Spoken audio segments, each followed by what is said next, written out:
right. So foil dinners. I don't know if anybody has heard of these or made these before, but they are a lot of fun. And they're one of the kind of meals that everybody gets to make theirs and make it the way they want and participate. So here's just a picture of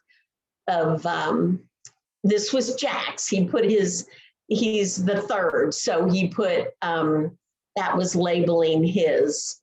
But so this is one of my favorite, when I do recipes, this incorporates some of my favorite things. One is that everyone gets to make their own meal.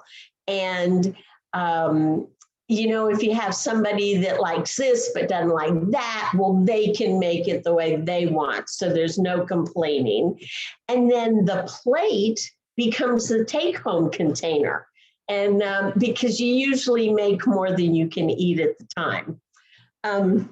So I'm going to jump into the pictures, and I'll kind of go through the recipe as with the different pictures. I will say to start with, you need cooking spray, heavy aluminum foil, masking tape, and a marker.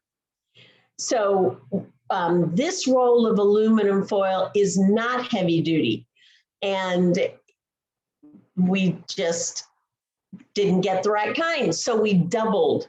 It's like we took it and then folded it over because we were going to put it in the coals, and it needs to, not start falling apart in the fire. So you want heavy duty aluminum. And then beforehand, you've sliced your potatoes. These are potatoes. These are onions. This is ground beef, and they made it into like little chunks. They didn't chop it up finely.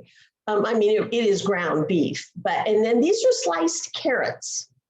So again, on this one, we learned something. We forgot to put this person forgot to put the cooking spray down.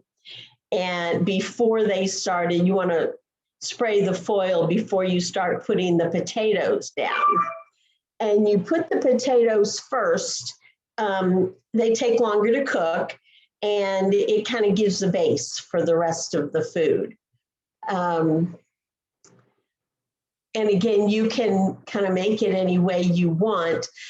You start with potatoes, you layer everything else, and then you've got the ketchup is like the secret ingredient, and you must include ketchup.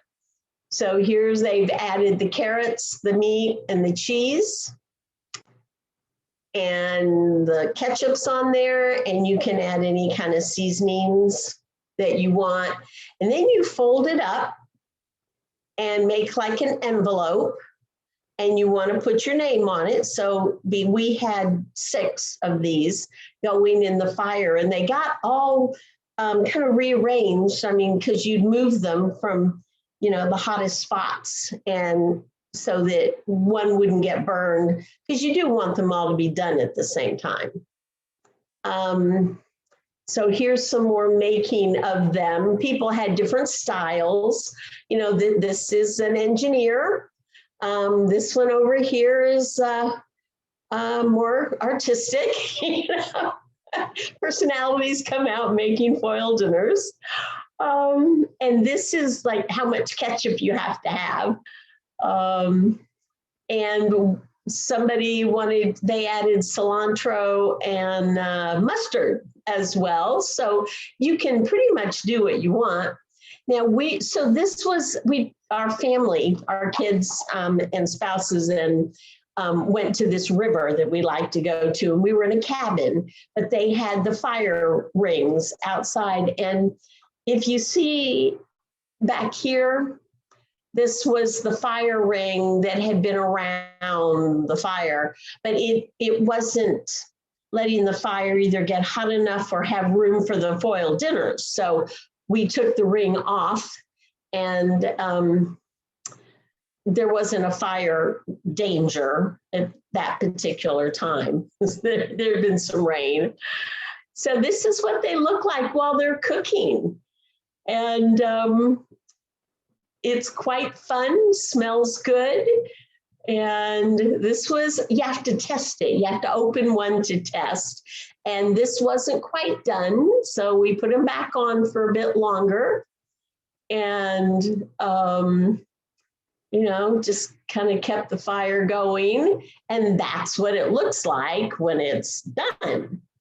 And so then you just open them up and eat them. You don't have plates. You don't have serving utensils. And then again, anybody that, and you're basically camping anyway. So it's, you know, a nice change of pace.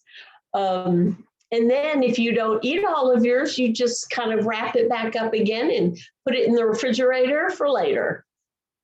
So this was one, you see all the burnt?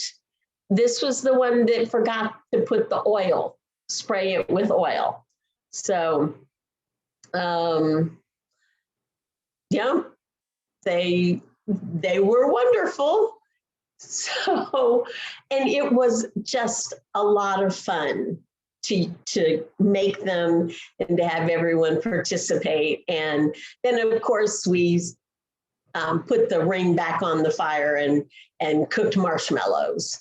So here's just a few pictures of the river where we went. This is a spring-fed Rio Frio River in South Texas. And it's shallow and it's a tubing river. And it's about 10 degrees cooler at the water than it is up where the cabins are because the area floods. So it's really quite lovely.